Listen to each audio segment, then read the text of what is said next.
हुआ है? दिखाओ इनको कहां पर है। आप लोगों को वन ड्राइव का लिंक शेयर्ड है तो उसके अंदर है ना डेट के हिसाब से फोल्डर। देखो अभी देखो, संडे को आपकी क्लास जैसे ही ओवर हुई थी पूरा कंटेंट शेयर हो गया था। आप कह रहे हैं नहीं हुआ। Front end development, front end apps, 11 जून। संडे को क्या थी? 11 जून ही थी ना। करना नहीं है इसलिए शेयर नहीं हुआ। हुआ था, देखो है, ये रहा, ये रहा आपका फ्रंट एंड डेवलपमेंट। अच्छे से देख लीजिए, ये कोड्स है, राइट। कोड्स के अंदर फ्रंट एंड एप्स है, उसके अंदर ये आपका 11 जून डेट से, उस डेट से पूरा कंटेंट है। तो ठीक है, फिर छोड़ो, एक दिन आप करके लाइएगा, अगले लेक्चर में डिस्कस करते हैं, है ना। अपन बढ़ते हैं आगे अभी। तो डालिए अब अगला title, inheritance in CSS. Title डालिए, इनहेरिटेंस इन सीएसएस।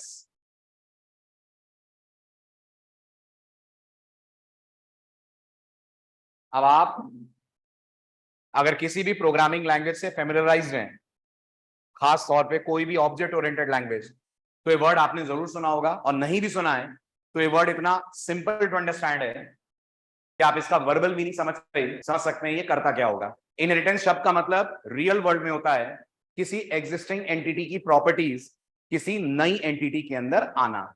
जैसे आपके मम्मी पापा के फेशियल लुक्स आपको मिले, वो मिले with the help of inheritance, और जिंदगी मस्त चल रही है, कुछ पैसा वैसा कमाने की जरूरत नहीं, लेकिन खर्चा पानी बढ़िया चल रहा है अभी तक, जब तक आप स्टूडेंट हैं। तो आपके आपके पास पैसा कहां से आ रहा है? कमा तो आप रहे नहीं है, तो वो आ रहा है आपके पेरेंट्स से। तो पेरेंट्स की तरफ से पैसा कमाना मतलब सुपर क्लास या कोई मेन एंटिटी के पास फीचर्स का होना, और चाइल्ड के पास उस फीचर का आना मतलब with the help of inheritance in feature का चाइल्ड के अंदर पहुंचना। अब जावा जैसे या सी प्लस जैसे सीएसएस में इनहेरिटेंस नहीं होती है। सीएसएस में इनहेरिटेंस बहुत ही सिंपल होती है। सीएसएस ये मानती है अगर आपने कोई एलिमेंट बनाया, कोई एक एलिमेंट का नाम लीजिए, पैरा, पैरा के अंदर आपने एंकर बना दिया, तो सीएसएस की नजरों में एंकर पैरा का बन जाएगा चाइल्ड। अब आप पैरा पे अगर कोई सीएसएस लगाओगे तो वो पैरा से होते हुए एंकर पे भी आएगी। हालांकि याद रखिएगा, हर प्रॉपर्टी इनहेरिट नहीं होती है, कुछ प्रॉपर्टीज इनहेरिट होती हैं, कुछ प्रॉपर्टीज इनहेरिट नहीं होती हैं।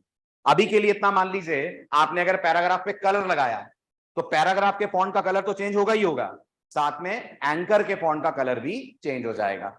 आपने पैराग्राफ के ऊपर फॉन्ट साइज चेंज करी, वो तो चेंज होगी ही होगी, एंकर की भी फॉन्ट साइज चेंज हो जाएगी। And this all is happening because of inheritance between paragraph and anchor. और ये मत सोचिएगा क्या इनहेरिटेंस एक लेवल पे रहती है, एक नहीं, इनहेरिटेंस मल्टीपल लेवल तक जा सकती है। उदाहरण के तौर पे आपने एक डिव बनाया, डिव के अंदर आपने एक पैरा बनाया, पैरा के अंदर आपने एक एंकर बनाया, आपने प्रॉपर्टी सेट करी डिव पे, सीएसएस उसे पहुंचाएगी पैरा पे, और पैरा से होते हुए वो जाएगी एंकर पे, राइट। तो यहां डिव क्या हो जाएगा? डिव हो जाएगा इस पूरे का पेरेंट, पैरा हो जाएगा डिव का चाइल्ड लेकिन एंकर का पेरेंट, और एंकर हो जाएगा पैरा का चाइल्ड। इस तरीके से जब आप करते हैं तो सीएसएस ये मानती है कि आप कर रहे हैं एलिमेंट्स के बीच में इनहेरिटेंस, और इनहेरिटेंस की आपको बहुत ज्यादा जरूरत पड़ेगी जब आप आगे चलकर जावास्क्रिप्ट पढ़ेंगे, और वहां एक बहुत इंपॉर्टेंट टॉपिक पढ़ेंगे जो जावास्क्रिप्ट की बैकबोन है, जिसका नाम है डॉम प्रोग्रामिंग। क्या नाम है? DOM programming. डॉम का फुल फॉर्म होता है डॉक्यूमेंट ऑब्जेक्ट मॉडल। तो जावास्क्रिप्ट का, सीएसएस का, सबका यह मानना है कि अगर आपने कोई एक्सएमएल पेज बनाया, उस पेज में आपने जैसे जैसे एलिमेंट्स बनाए होंगे एक दूसरे के अंदर नेस्ट करके, वैसे वैसे उनके बीच में बनती जाएगी चेन ऑफ इनहेरिटेंस। एक डायग्राम देखिए और बताइए कुछ समझ आया आपको इस डायग्राम से? बताइए क्या समझ आ रहा है? सबसे ऊपर कौन बैठा है? सबसे ऊपर बैठा है HTML। ये कौन है? ये पूरी परिवार का रूट एलिमेंट है। HTML के कितने बच्चे? HTML के 2 चिल्ड्रन, एक का नाम है हेड और एक का नाम है बॉडी। बॉडी के कितने चाइल्ड दिख रहे हैं? फिलहाल नजर आ रहे हैं बॉडी के 5 चाइल्ड। अब आप गौर कीजिएगा, अगर मैं बॉडी पे कोई सीएसएस लगाऊंगा तो वो बॉडी पे तो लगेगी, बॉडी के साथ साथ H1 पे भी लगेगी, H2 पे भी लगेगी, और इनहेरिटेंस चेन से होते होते डाउनवर्ड फ्लो करेगी। इसको बोलते हैं इनहेरिटेंस इन सीएसएस। लिखिए, sir how to create anchor in link in HTML। मतलब अभिषेक, मैं डाउट नहीं समझा आपका। करा तो था अपन ने जो प्रोजेक्ट बनाया था SCA वाला। अगर आपको लिंक के अंदर एंकर चाहिए तो LI टैग के अंदर A टैग। यही पूछना चाह रहे हैं क्या आप, लिंक में एंकर? तो करा था ना अपन ने, याद कीजिए लास्ट टू लास्ट संडे जो SCA की वेबसाइट बनाई थी अपन ने, उसके अंदर अपन ने करा तो था, जो लास्ट में कोर्सेज की लिस्ट दिखाई थी उसके अंदर LI था और LI के अंदर एंकर थे। यस और नो? थे ना? वही कराया अपन ने। आप एक बार चेक करिए उस कोड को, लिखिए फटाफट, इनहेरिटेंस इन CSS लिखें। Like any object oriented language, like any object oriented language, comma CSS, like any object oriented language, comma CSS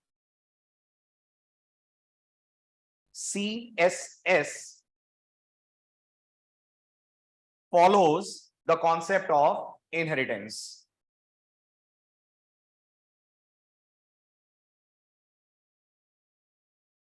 Full stop.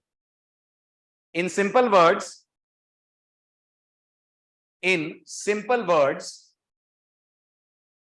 it means that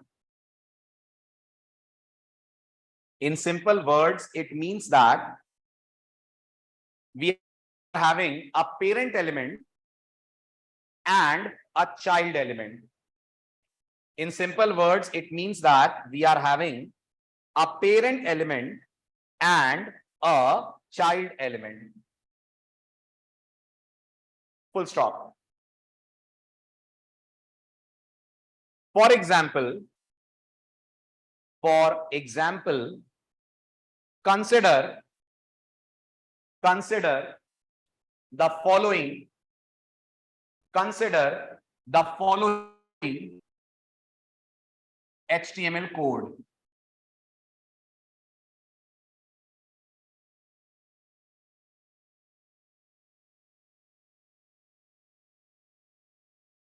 उतारिए। For example, consider the following HTML code. div के अंदर p tag के अंदर कुछ text, उसके साथ में anchor, फिर p बंद और फिर div बंद। लिखा?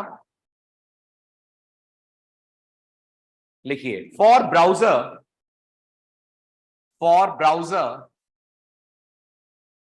this HTML code,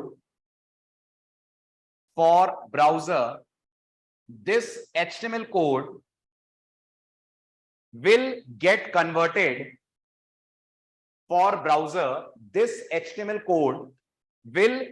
converted into an inheritance tree. For browser, this HTML code will be converted into an inheritance tree as shown below.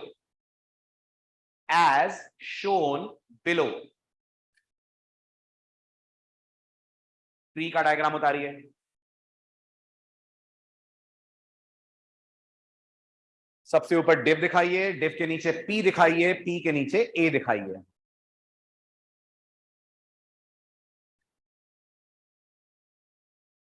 लिखा? बोलूं आगे?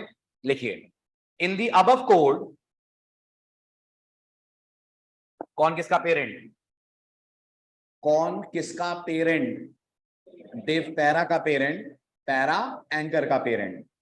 इन the above code, div is parent of p, angular bracket में लिखिएगा div, angular bracket में लिखिएगा p, and p is parent of a.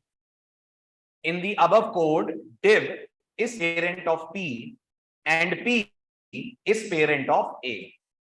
Full stop. So if we apply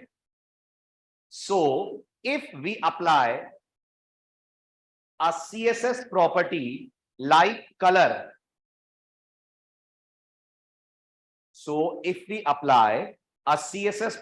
like color, on div,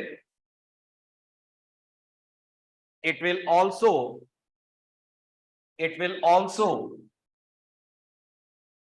affect color of P and A. It will also affect color of P and A. And this is inheritance. And this is inheritance. Concept समझ आया है ना? लेकिन अब CSS में ढेर सारी properties हैं, एम आई राइट? हर प्रॉपर्टी इनहेरिटेबल नहीं होती है, और ना ही प्रोग्रामिंग की तरह यहां कोई लॉजिक है जिसको देखकर हम ये पहचान लें क्या इनहेरिट होता है और क्या नहीं होता है। अगर आपने कंप्लीट इनहेरिटेंस किसी ऑब्जेक्ट ओरिएंटेड लैंग्वेज में पढ़ी है तो आपको बताया जाएगा कंस्ट्रक्टर्स इनहेरिट नहीं होते हैं। ऐसे सीएसएस में कोई लॉजिक नहीं है, तो आप कभी भी याद ना करें कौन इनहेरिट हो रहा है कौन नहीं हो रहा है। आपको मैं एक वेबसाइट का लिंक दे रहा हूं, आपको इस वेबसाइट पे जाना है। जब भी आपको डाउट लगे, ये पता करना हो कौन इनहेरिट हो रहा है कौन नहीं हो रहा है, इस साइट पे आपको एक टेबल मिलेगी, उस टेबल को ओपन करके आप अपना डाउट दूर कर सकते हैं। तो गौर कीजिए, मैं आपके सामने ये साइट ओपन कर रहा हूं। क्लियर? आप देख सकते हैं इस टेबल के अंदर आपको क्लियरली बताया जा रहा है ये सॉर्टेड टेबल है, प्रॉपर्टी अल्फाबेटिकली सॉर्टेड है। क्या कलर इनहेरिटेबल प्रॉपर्टी है?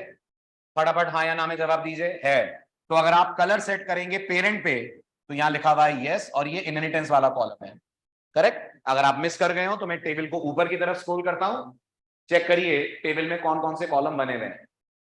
टेबल में सबसे ऊपर बना हुआ है प्रॉपर्टी का नाम, प्रॉपर्टी की वैल्यू, और एक कॉलम बना हुआ है इनहेरिटेंस। जिन जिन की इनहेरिटेंस होती है उनके लिए लिखा होगा यस, जिनकी नहीं होती है उनके लिए लिखा होगा नो। उदाहरण के तौर पे जो बैकग्राउंड कलर होता है वो इनहेरिट नहीं होता है, बॉर्डर इनहेरिट नहीं होता है। आप देख सकते हैं बॉर्डर के लिए नो लिखा हुआ है, राइट? बॉर्डर जनरली भी इनहेरिट नहीं होता है, सिर्फ बॉर्डर भी लिखा होगा उसके सामने भी नो होगा, as you can see this. लेकिन फॉन्ट की प्रॉपर्टीज इनहेरिट होती हैं, कलर प्रॉपर्टी अपने आप में इनहेरिट होती है। तो आपको इस टेबल को आकर ही पढ़ना पड़ेगा तो पता चलेगा कौन इनहेरिट हो रहा है और कौन इनहेरिट नहीं हो रहा है। ठीक है? अब इनहेरिटेंस को एक्शन में देखिए अपने कोड में। तो मैं आपके सामने पहला इनहेरिटेंस का एग्जांपल ओपन कर रहा हूं, ध्यान से देखिएगा और जवाब देने की कोशिश करिएगा आपकी समझ के अनुसार किस पे किसका इफेक्ट पड़ने वाला है।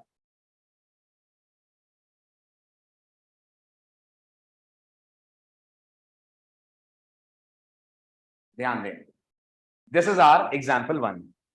सबसे पहले मुझे बताइए कौन किसका पेरेंट कौन किसका चाइल्ड। लाइन नंबर 12 की बात कर रहा हूं। H1 पेरेंट है और EM H1 का चाइल्ड है। बाय द वे EM से क्या होता है? जो टेक्स्ट बोल्ड नहीं होता, टेक्स्ट इटैलिक हो जाता है। और EM का फुल फॉर्म होता है एम्फेसाइज। क्या फुल फॉर्म होता है? एम्फेसाइज। तो आप देखेंगे ये जो टेस्ट वर्ड है ये आपको इटैलिक्स में दिखेगा। ये तो EM की खास बात है। आप ये बताइए मैंने कलर किसका सेट करा है? तो आपका जवाब होगा सर आपने H1 का कलर सेट करा है। तो H1 वाला हिस्सा तो ब्लू कलर में आएगा ही आएगा, हिस्सा मतलब तुम्हें आएगा ये अभी कलर ब्लू हो जाएगा, क्योंकि कलर प्रॉपर्टी इनहेरिटेबल प्रॉपर्टी। तो जैसे मैं इस पेज को रन करूंगा you can check yourself. Clear है? समझ आ रहा है? That's all because of inheritance. लेकिन ध्यान दीजिएगा, जैसा मैंने कहा हर प्रॉपर्टी इनहेरिटेबल नहीं होती है। अब इस एग्जांपल को देखिए। इस एग्जांपल में मैंने बॉर्डर सेट करा हुआ है किस पे? H1 पे। फॉन्ट साइज सेट करा हुआ है किस पे? H1 पे। कलर सेट करा हुआ है H1 पे। फॉन्ट और कलर आपको EM पे भी दिखेंगे, लेकिन EM पे अलग से कोई बॉर्डर नजर नहीं आएगा। ध्यान से ऑब्जर्व कीजिएगा। तो मैंने पेज रन करा, बहुत बहुत ध्यान से देखिएगा। क्या टेस्ट का जो कलर फॉन्ट साइज है वो 20 पिक्सल आ रहा है? आ रहा है। कैसे पता आपको? आप हाँ कैसे कह रहे हैं? तो आपका जवाब होगा सर मैंने तो मान लिया कि 20 पिक्सल है। पता करने के लिए जाना पड़ेगा इंस्पेक्ट में। इंस्पेक्ट में जाइए, यहां से चूज करिए टेस्ट। राइट हैंड साइड पे आप देखेंगे कंप्यूटेड नाम का ऑप्शन दिखेगा, दिख रहा है? जल्दी जल्दी देखिए ध्यान से, कंप्यूटर दिख रहा है? क्लिक कीजिए, स्क्रॉल डाउन करिए तो आप देखेंगे फॉन्ट साइज के सामने क्या लिखा हुआ है? 20 पिक्सल लिखा हुआ है, जबकि आपने हाईलाइट करा हुआ है EM को। तो EM का फॉन्ट साइज कितना आ रहा है? 20 आ रहा है। EM का कलर कितना आ रहा है? EM का कलर ब्लू आ रहा है 00255। लेकिन EM पे अलग से आपको कोई बॉर्डर आता हुआ नहीं दिखेगा। बहुत सारे स्टूडेंट सोचते हैं आ तो रहा है बॉर्डर, ये बॉर्डर ईएम पे नहीं है, ये बॉर्डर पूरे H1 पे है। अगर आपको लग रहा है सर ईएम पे बॉर्डर आता तो कैसा दिखता, अगर ईएम पे बॉर्डर आता तो आप देखते अलग से ईएम पे आपको बॉर्डर नजर आता, टेस्ट के चारों तरफ अलग से आपको बॉक्स नजर आता, जो अभी अपन ईएम पे बॉर्डर लाएंगे तो आपको दिखेगा। तो ऐसा क्यों हुआ कि ईएम पे बॉर्डर अलग से नहीं आ रहा है, क्योंकि बॉर्डर प्रॉपर्टी इनहेरिटेबल नहीं है, फॉन्ट और कलर प्रॉपर्टीज इनहेरिटेबल है। ठीक है, उतारिए फटाफट कोड को। ठीक है, लाइन नंबर 10 मत उतारिएगा, ये अभी मैंने नहीं समझाया है। ये वाला पार्ट उतारिए, मैं नोटपैड में खोल देता हूं, जितना पार्ट आपको नोट डाउन करना है उतना ही कीजिएगा।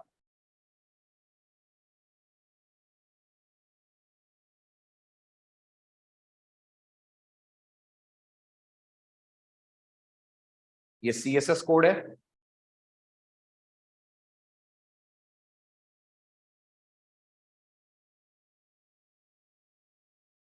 और ये HTML कोड है।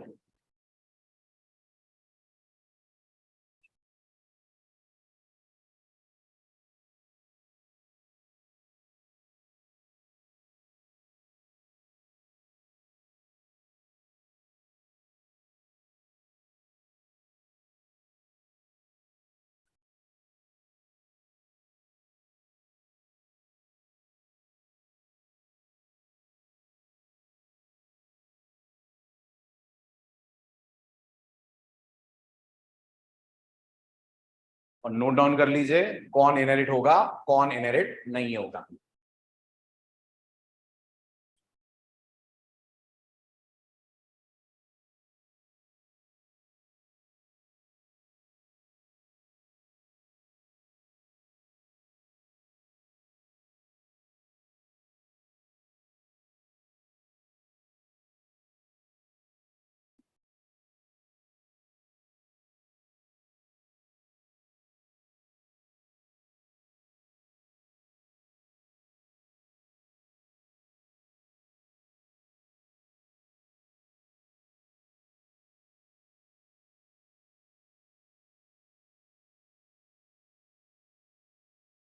यहां मैंने लिखा है हाईलाइट करते हुए, ये पूरा टेक्स्ट ब्लू कलर में और 20 पिक्सल फॉन्ट में आएगा, क्योंकि प्रॉपर्टी इनहेरिटेबल है।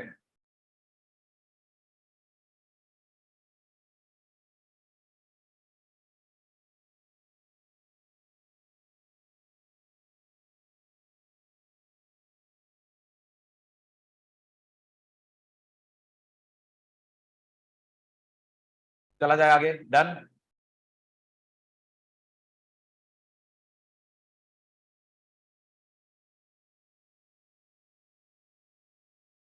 बदलू, ठीक है, हटा दो, ये उतार लिया आपने। ऑनलाइन स्टूडेंट्स आपका हो गया डन, वेरी गुड। चलिए अब सुनिए अगली बात, एक बार फिर बताइए, बॉर्डर प्रॉपर्टी इनहेरिटेड होती है नहीं होती है? नहीं होती है। अब CSS के पास ये पावर है, ये पावर आपको प्रोग्रामिंग लैंग्वेजेस में भी नहीं मिलेगी, कि जो प्रॉपर्टी इनहेरिट नहीं होती है आप CSS को फोर्स कर सकते हैं कि इसको इनहेरिट कर दो। ये करने के लिए आपको प्रॉपर्टी के नाम के बाद वैल्यू की जगह CSS का कीवर्ड यूज करना है, जिसका नाम होता है इनहेरिट। क्या नाम होता है? इनहेरिट। तो इस एग्जाम्पल को ऑब्जर्व कीजिए और बताइए जो मैं कर रहा हूं आपकी समझ के अनुसार उसका क्या असर पड़ेगा।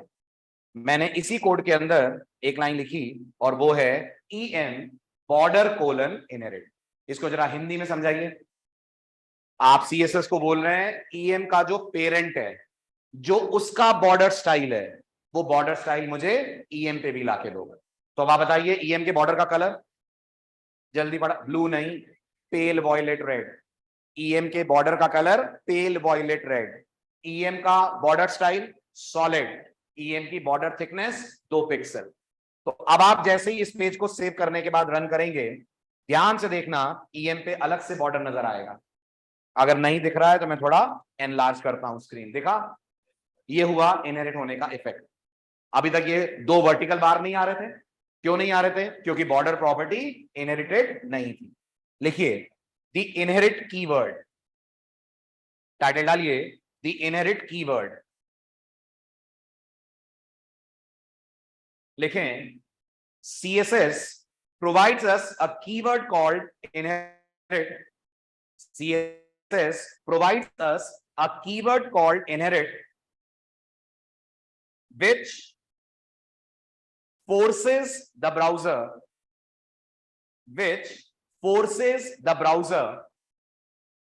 क्या करने के लिए? To inherit parent property, which forces the browser to inherit parent property into child element, which forces the browser to inherit parent property into child element. For example, the code shown below. For example, the code shown below will add border with same effect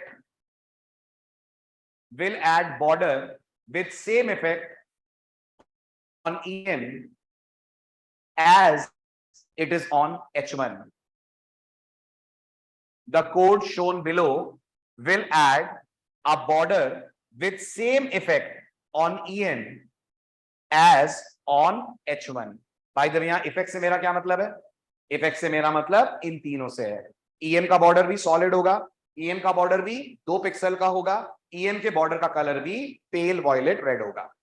उतारिए फटाफट at least इतना part. HTML part same है, उसमें कोई change नहीं है.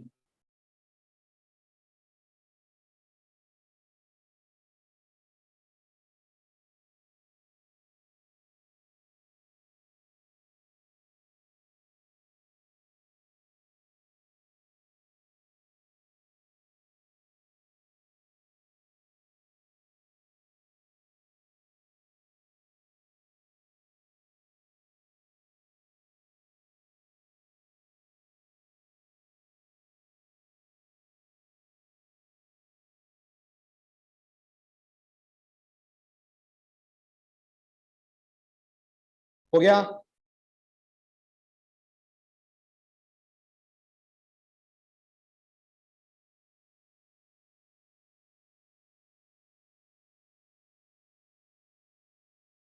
चलूं आगे? चलिए अब तैयार हो जाइए एक मेंटल चैलेंज के लिए. ठीक है, एक कंफ्यूजन जो मैं क्रिएट करूंगा और आप उसे दूर करेंगे. रेडी? शुरू करूं? मैं एक बार आपको फिर से उस वेबसाइट पे ले चलता हूं जहां बताया गया है कौन सी प्रॉपर्टी इनहेरिटेबल है और कौन सी इनहेरिटेबल नहीं है. इस टेबल को बहुत ध्यान से देखकर मुझे बताइए, क्या बैकग्राउंड कलर प्रॉपर्टी इनहेरिट होती है? बहुत ध्यान से देखिए, बैकग्राउंड कलर के सामने क्या लिखा हुआ है? Background colour, repeat position image colour.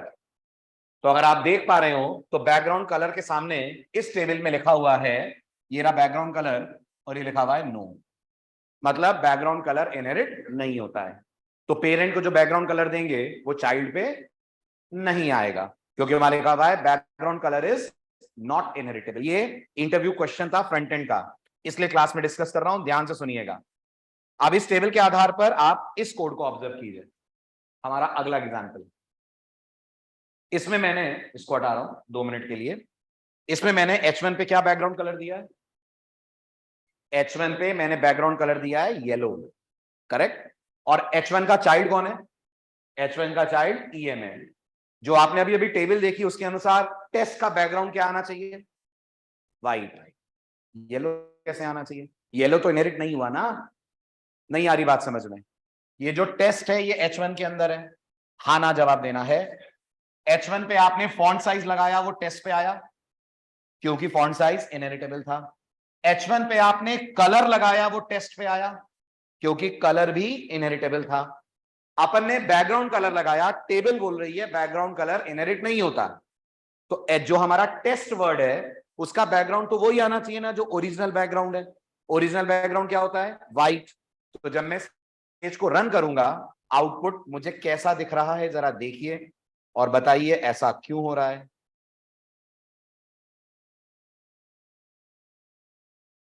क्या लग रहा है आपको? टेस्ट का बैकग्राउंड क्या है? व्हाइट के येलो. तो ये कैसे पॉसिबल है? हाँ सचिन, वेरी गुड। ऐसा इसलिए होता है, हाँ हाँ हाँ हाँ हाँ, कुछ कुछ जवाब आ रहे हैं ऑनलाइन स्टूडेंट की तरफ से। H1 ब्लॉक है इसलिए, ऐसा कोई रीजन नहीं है कि H1 ब्लॉक है। अश्विन, अंकित, बिल्कुल गलत जवाब दे रहे हैं आप लोग। ब्लॉक का कलर से कोई वास्ता नहीं है। H1 ब्लॉक है इसलिए उसकी विड्थ रो की विड्थ के बराबर होगी। H1 ब्लॉक है इसलिए वो अपने ऊपर और नीचे एक न्यू लाइन छोड़ेगा। लेकिन H1 ब्लॉक है इसलिए उसका बैकग्राउंड कलर इनहेरिट थोड़ी ना हो जाएगा। इसलिए ये कहना गलत होगा कि ये ब्लॉक होने के कारण हो रहा है। ऐसा कोई ब्लॉक होने के कारण नहीं हो रहा है। जवाब इसका यह है कि जो बैकग्राउंड कलर प्रॉपर्टी होती है वो बाय डिफॉल्ट ट्रांसपेरेंट होती है। तो ट्रांसपेरेंट होती है तो अगर कंटेनर में आप कोई कलर लगाएंगे तो जो कंटेंट है उस पर भी वो कलर आपको नजर आएगा।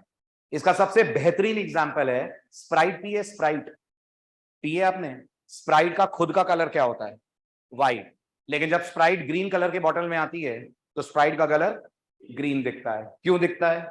क्योंकि स्प्राइट ट्रांसपेरेंट है। ग्रीन कलर की बॉटल में तो ग्रीन कलर आ गया, ब्लैक कलर की बॉटल में आएगी तो ब्लैक कलर है।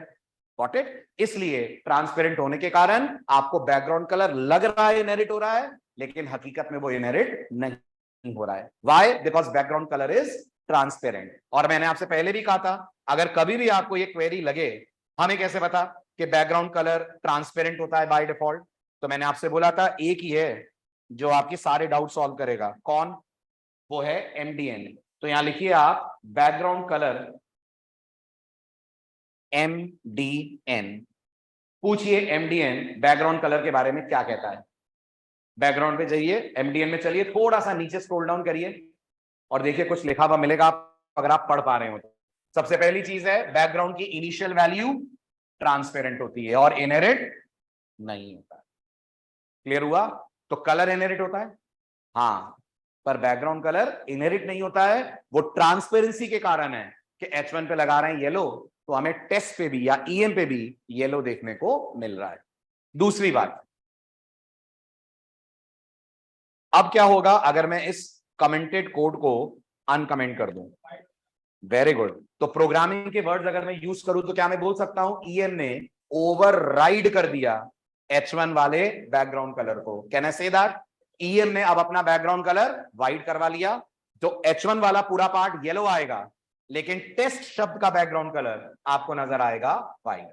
That's all because background colour is transparent. अब आप चेक करिए, टेस्ट के पीछे आपको दिखेगा व्हाइट कलर, क्योंकि आपने वो ट्रांसपेरेंसी को मेंटेन कर लिया by changing background colour back to white. चले आगे, इसके बारे में कुछ लिखवा नहीं रहा हूं, याद रखिएगा, it's a good interview question. चलिए अब आगे बढ़ते हैं। अब आते हैं उस टॉपिक पे जिसके बिना आगे की हम CSS में कुछ भी नहीं कर पाएंगे। ठीक, आगे हमें फॉन्ट पढ़ना है, आगे हमें मार्जिन पढ़ना है, और इन सब पे एक बहुत इंपॉर्टेंट टॉपिक काम आएगा, और उस टॉपिक का नाम देख ही पा रहे होंगे आप, क्या है? CSS units. डालिए टाइटल फटाफट, CSS यूनिट। शुरू करें? CSS unit. तो अब आप मुझे बताइए, रियल वर्ल्ड में अपन लोग किलोमीटर यूज करते हैं क्या बताने के लिए? दूरी बताने के लिए। ग्राम, किलोग्राम यूज करते हैं भार बताने के लिए। ऐसे CSS में कुछ न्यूमेरिक प्रॉपर्टीज ऐसी होती हैं जिनके लिए हमको ब्राउजर को यूनिट बताना होता है। हालांकि थोड़ा बहुत यूनिट हमने यूज करा हुआ है HTML में, लेकिन आपको अगर याद होगा जब हमको जरूरत पड़ी ले दे के एक ही यूनिट हमने हमेशा लगा दिया PX। फॉन्ट तो PX, कुछ और साइज तो PX, हर चीज को हम अपनी तरफ से PX में बताया करते थे। लेकिन CSS का ये कहना है PX के अलावा और बहुत सारे यूनिट हैं, और एक अच्छा डेवलपर अगर यूनिट्स की जानकारी नहीं रखेगा तो वो अपनी साइट को कभी नहीं बना पाएगा रेस्पॉन्सिव। क्या नहीं बना पाएगा?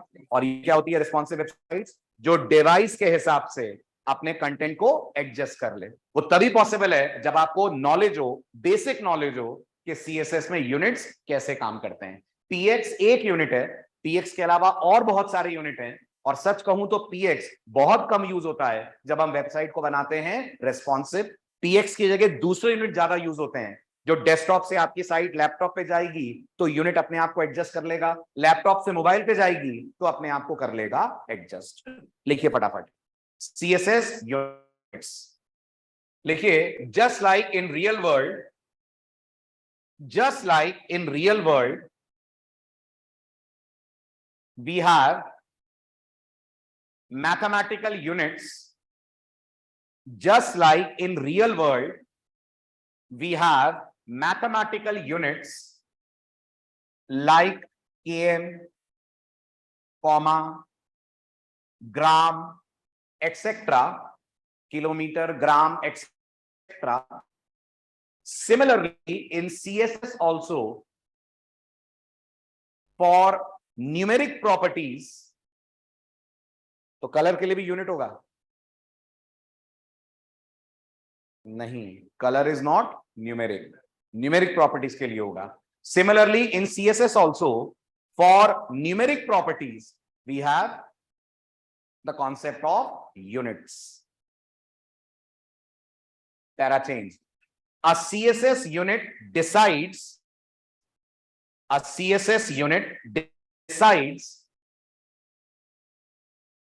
how large or small an element will appear. A CSS unit decides how large or small an element will appear. For example, आप पहले समझ लीजिए फिर एग्जांपल उतारिएगा. ठीक है, जितनी आपको CSS आती है समझाइए इसमें कौन क्या है. What is P?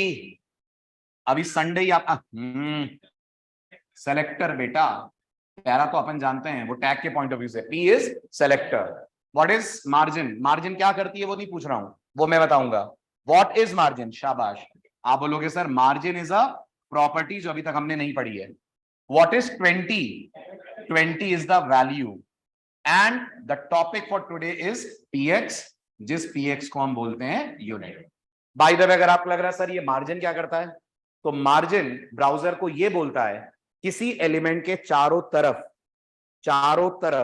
कितना गैप छोड़ना है. उदाहरण के तौर पे याद करके बताइए, क्या img इनलाइन एलिमेंट होता है?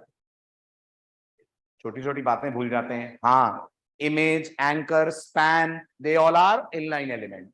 तो अगर मैंने अपने वेब पेज पे 2 इमेजेस रखी तो आप मानते हो वो ऑलमोस्ट ऐसी आएंगी, ऐसी, बिल्कुल एक रो में.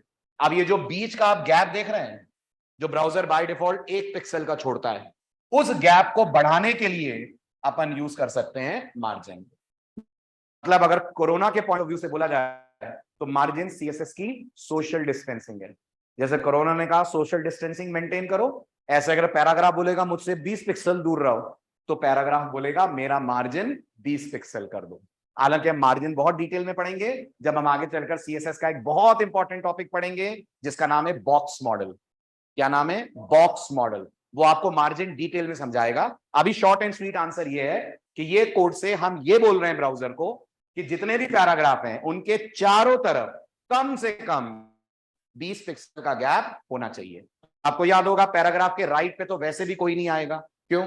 क्योंकि पैराग्राफ ब्लॉक एलिमेंट है. लेकिन ऊपर नीचे का जो गैप है वो हम मेंटेन कर रहे हैं अराउंड 20 पिक्सल. अभी जो पिक्सल है ये अपने आप में कौन हो गया? ये अपने आप में यूनिट हो गया. उतारिए फटाफट एग्जांपल, मार्क करते हुए कौन क्या है.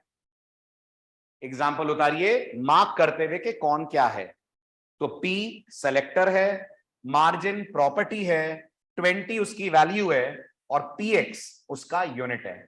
और एक और जरूरी बात, थोड़ा सा मैं इरेज करता हूं तो आपको दिखेगी. कुछ दिख रहा है 20 और px के बीच में? क्या नहीं है? 20 और px के बीच में स्पेस नहीं है. ध्यान देना, अगर गलती से स्पेस आ गई तो कोड फेल हो जाएगा. यूनिट और वैल्यू बिल्कुल चिपका के एक फ्लो में लिखते हैं. दिस इज समथिंग जो स्टूडेंट्स इग्नोर कर देते हैं. स्पेस नहीं है प्रशांत, नोटिस करा ये बात? स्पेस नहीं है. तो इज दिस राइट? क्या ऐसे 20 px लिखना करेक्ट होगा? 20 px, this will be wrong. Effect नहीं आएगा अगर आप ऐसे लिखोगे तो. 20 px लिखना है, 20 px कंटेनेशन में आना चाहिए. So no space should be there between value and unit. Done? चले आगे. चलिए. हाँ जी, हाँ हाँ, वो तो सेल तो सिर्फ उसके लिए था, टेबल के लिए. ये तो किसी पे भी लग जाएगा, है ना. चलिए, ये तो हुआ यूनिट क्या होते हैं. अब आप मेरे को समझाएंगे CSS में कितनी तरह के यूनिट होते हैं और उनके बीच में क्या फर्क होता है. पहले आप समझाएंगे फिर मैं नोट्स लिखवाता हूं। सबसे पहले अगली स्लाइड पढ़िए और बताइए सीएसएस में कितनी तरह के यूनिट होते हैं। बहुत बढ़िया, 2 यूनिट होते हैं कि 2 कैटेगरीज होती हैं? 2 कैटेगरीज होते हैं। यूनिट तो सीएसएस के पास कम से कम 10 हैं, लेकिन उन 10 या 12 यूनिट्स को डिवाइड करा है 2 कैटेगरीज में। जैसे एचटीएमएल में खूब सारे टैग्स हैं, एचटीएमएल में खूब सारे टैग्स हैं, लेकिन कैटेगरीज 2 हैं, इनलाइन और ब्लॉक। बिल्कुल ऐसे सीएसएस में खूब सारे यूनिट हैं, कैटेगरीज 2 हैं, एब्सोल्यूट और रिलेटिव। हालांकि थोड़ा दिमाग पे जोर डालिए, तो ये शब्द आप आज से पहले भी सुन चुके हैं ना? कब सुन चुके हैं? जब आप पाथ के बारे में सीख रहे थे एंकर टैग में, एब्सोल्यूट पाथ और रिलेटिव पाथ। लेकिन ये अलग चीज है, ये रिलेटिव और एब्सोल्यूट पाथ नहीं है, ये रिलेटिव और एब्सोल्यूट यूनिट है। सबसे पहले आप पढ़ो और मुझे समझाओ एब्सोल्यूट यूनिट का मतलब क्या होता है। मैं एग्जाम्पल नहीं पूछ रहा हूं कि एब्सोल्यूट कौन होता है, क्या होता है ये कहने का मतलब कि ये यूनिट एब्सोल्यूट है। पढ़ो, आराम से पढ़ो और समझाने की कोशिश करना।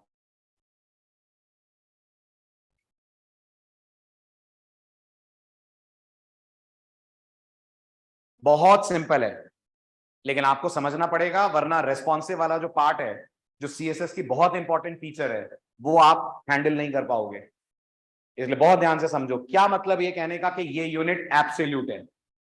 एब्सोल्यूट को प्रोग्रामिंग में बोलूं तो आप जल्दी पकड़ लोगे, कांस्टेंट। अगर आप प्रोग्रामर हो तो आप समझ रहे होगे, something which is constant is called as absolute. उदाहरण के तौर पे इमेजिन करिए, आपने एक वेब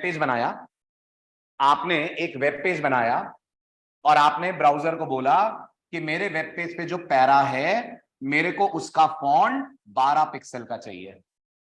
कितने पिक्सल का बोला आपने? 12। अब आप मुझे बताइए, अगर आपका ये पैराग्राफ लैपटॉप पे कोई देखेगा तो जो 12 पिक्सल आएगा, यही जब मोबाइल पे जाएगा तो ये 12 पिक्सल यहां भी 12 ही रहेगा कि नहीं? हाँ, क्योंकि पिक्सल एब्सोल्यूट होता है। और आपको लगेगा कि हाँ तो प्रॉब्लम क्या है? प्रॉब्लम है, थोड़ा मैथ्स के पॉइंट ऑफ व्यू सोचिए। लैपटॉप की स्क्रीन पे 12 का रेशियो मोबाइल की स्क्रीन पे 12 के रेशियो के कंपैरिजन में क्लियर दिखेगा, लेकिन मोबाइल पे वो धुंधला हो जाएगा या कटने लगेगा। फिर यूजर को क्या करना पड़ेगा? चश्मा लगाकर इंक्रीज कर करके फॉन्ट को देखना पड़ेगा। होना क्या चाहिए कि जो रेशियो यहां 12 है, यहां आए तो शायद 16 या 18 हो जाए, ताकि यूजर की विजिबिलिटी पे फर्क ना पड़े। ऐसा करने के लिए हम यूज करते हैं रिलेटिव यूनिट्स, और ये है बाय डिफॉल्ट एब्सोल्यूट यूनिट। इसका एक और एग्जांपल मैं आपको दिखाता हूं, फटाफट आप मेरी बात समझ जाएंगे, फिर अपन नोट्स पे आते हैं। सबसे पहले आप देख लीजिए एब्सोल्यूट यूनिट होते कौन कौन है। ये सब एब्सोल्यूट यूनिट है। जो बाकी आपको दिख रहे हैं वो सब ना के बराबर यूज होते हैं। थोड़ा बहुत हम यूज करते हैं विच इज पिक्सल, और क्योंकि आप वेब डेवलपमेंट में नए नए हैं तो पिक्सल आपके लिए नया वर्ड होगा। अगर मैथ्स में कन्वर्ट करा जाए तो एक पिक्सल बराबर होता है 1/96 ऑफ एन इंच। और एक पॉइंट को पीका भी बोलते हैं। क्या बोलते हैं? पॉइंट को पीका, PICCA। एक पॉइंट बराबर होता है 1/72 ऑफ एन इंच के। और बहुत कम लोग इस बात को जानते हैं कि आप जब कोई भी वर्ड डॉक्यूमेंट यूज करते हैं, या VS कोड यूज करते हैं, या कोई भी वर्ड फाइल यूज करते हैं, फॉन्ट सेट करते हैं 20, 22, 24, वो पिक्सल नहीं होते, वो पॉइंट्स में होते हैं। जितने भी वर्ड पेजेस होते हैं, नोटपैड की फाइल होती हैं, VS कोड होता है, करते हैं ना VS कोड में। आप इंटेलिजेंट आइडिया में भी फॉन्ट साइज सेट करते हैं, हमें लगता है हम पिक्सल में सेट कर रहे हैं, वो एक्चुअल में हो रहे होते हैं पॉइंट में। और पॉइंट पिक्सल से बड़ा होता है। हाँ, पॉइंट 1/72 ऑफ एन इंच होता है, पिक्सल 1/96 ऑफ एन इंच होता है। अब एक डायग्राम, एक एग्जांपल फटाफट आपको समझा देगा क्या मतलब ये कहने का कि पॉइंट या पिक्सल अपने आप में एब्सोल्यूट है। बहुत बहुत ध्यान से देखिएगा। Look at this example. क्या बोला है मैंने? पैराग्राफ का फॉन्ट साइज क्या कर दो? पैराग्राफ का फॉन्ट साइज 20 पॉइंट कर दो। अगर आप भूले ना हो तो ब्राउजर की डिफॉल्ट फॉन्ट सेटिंग कितनी होती है? 16 पिक्सल। मैंने बोल दिया मुझे पैराग्राफ 20 पॉइंट में चाहिए। सबसे पहले तो आप मुझे बताइए, आपको इस पेज में कितने टैग नजर आ रहे हैं? एवरीवन प्लीज रिस्पॉन्ड फटाफट। बॉडी के अंदर की बात कर रहा हूं। 4, ध्यान से गिनिए, 4 टैग नजर आ रहे होंगे। एक स्पैन है, एक पी है, एक DR है, और एक एंकर है। Very good. आपने फॉन्ट साइज किस पे लगाया है? आपने फॉन्ट साइज पी पे लगाया है। लेकिन अगर आपको पिछला टॉपिक समझ में आया है तो ये लगेगा पी और एंकर दोनों पे। Why? Because font is an inheritable property. वो इनहेरिटेबल प्रॉपर्टी है। तो आप पैराग्राफ और एंकर दोनों का फॉन्ट कितना आएगा, 20 पॉइंट आएगा। हेलो डिफॉल्ट सेटिंग्स में आएगा विच इज 16 पिक्सल। ठीक है, अब रन करता हूं मैं और फिर आपको इसके एब्सोल्यूट होने का मतलब समझाता हूं। मैंने पेज रन करा, पेज रन करने पर हमें ये आउटपुट मिला। मैं पेज को बिल्कुल डिफॉल्ट नॉर्मल साइज पे सेट कर रहा हूं। ये आपका ब्राउजर की नॉर्मल सेटिंग्स। ठीक है, अब ये बताइए क्या कोई यूजर ब्राउजर की इंटरनल सेटिंग्स बदलकर फॉन्ट बड़ा कर सकता है? बिल्कुल बड़ा कर सकता है। मैं जूम करने की बात नहीं कर रहा हूं, मैं इंटरनल सेटिंग बदलकर फॉन्ट बड़ा करने की बात कर रहा हूं। जो सेटिंग बाय डिफॉल्ट कितनी होती है, 16। अब अगर यूजर इस वेब पेज का फॉन्ट ब्राउजर सेटिंग में जाकर बड़ा भी करेगा तो आपका पैरा और एंकर रिजिड होंगे, अपनी जिद पे अड़े रहेंगे और वो अपना फॉन्ट 20 पॉइंट का ही बनाकर चलेंगे। खाली बड़े की बात नहीं है, छोटा भी अगर मैं करूंगा तो हेलो छोटा बड़ा होता हुआ नजर आएगा, लेकिन ये जो वेलकम और विजिट फेसबुक है ये जमे रहेंगे ऑन 20 पिक्सल 20 पॉइंट। कैसे, देखिए कैसे चेंज करते हैं। ट्रिपल डॉट पे जाइए, सेटिंग्स में जाइए, यहां लिखिए फॉन्ट। ओके, जैसे ही फॉन्ट आप लिखेंगे आप नोटिस करिए आपको फॉन्ट की सेटिंग दिखेगी। नीचे दिख रहा है customise font, every can see that, इस पे क्लिक कीजिए। उसके ऊपर आप देखिए तो फॉन्ट आपको बाय डिफॉल्ट रिकमेंडेड दिख रहा होगा मीडियम। मीडियम मतलब 16 पिक्सल। अब मैं मीडियम की जगह इसको कर देता हूं वेरी स्मॉल। क्या वेरी स्मॉल डिफॉल्ट फॉन्ट से छोटा होगा?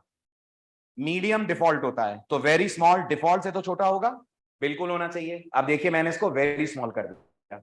वेरी स्मॉल करने के बाद अपने वेब पे से आइए आप, क्या हेलो वेरी स्मॉल हो गया? लेकिन नोटिस करिए वेलकम यूजर और विजिट फेसबुक 20 पॉइंट पहले भी थे, अभी भी बने हुए हैं 20 पॉइंट। This is absolute. और ये अच्छी प्रैक्टिस नहीं होता। यूजर ब्राउजर की सेटिंग्स बदलेगा, साइट अपनी सेटिंग ब्राउजर के हिसाब से एडजस्ट नहीं करेगी, because point and pixel they fall in the category of absolute unit.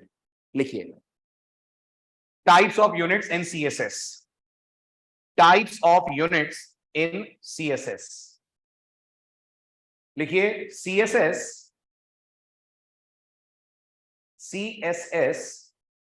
provides two categories of units. CSS provides two categories of units. Number one, absolute. Number two, relative. Number one, absolute. Number two, relative.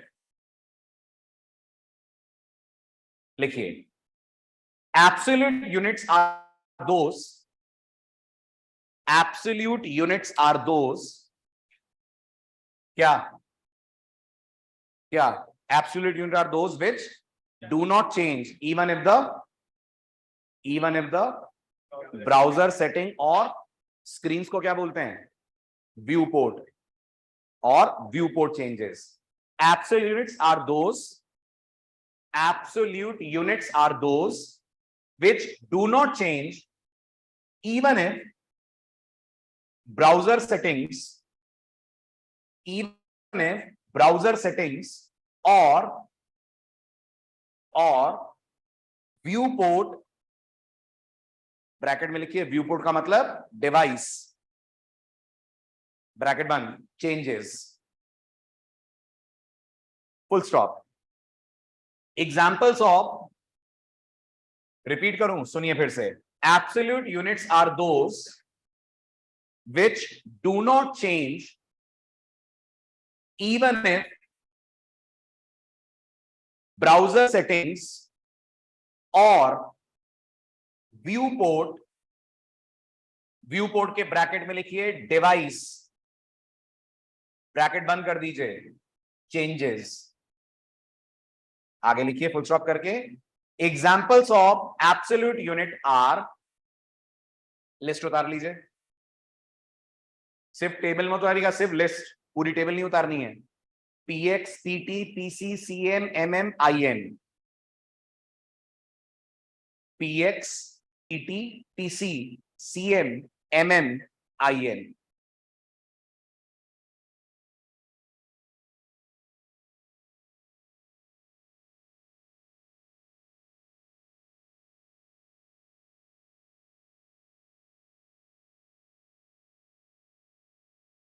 हो गया?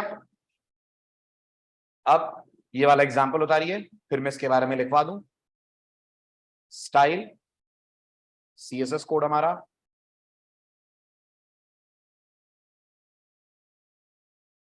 और अंदर वाला code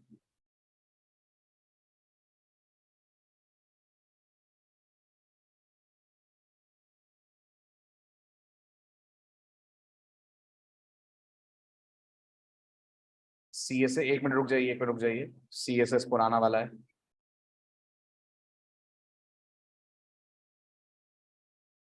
उतारिए।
हाँ जी,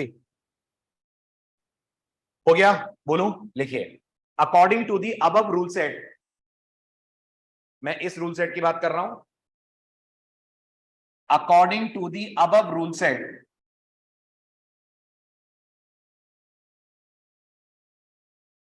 font size of para and anchor,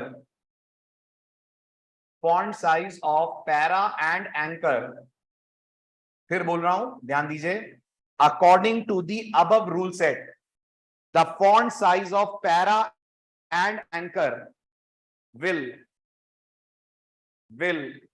remain fixed, will remain fixed at 20 points, will remain fixed at 20 points, full stop. So even if default settings of the browser are changed, so even if default settings of the browser are changed, still, so even if default settings of the browser are changed, still para and anchor will appear in 20 point, will appear in 20 pt.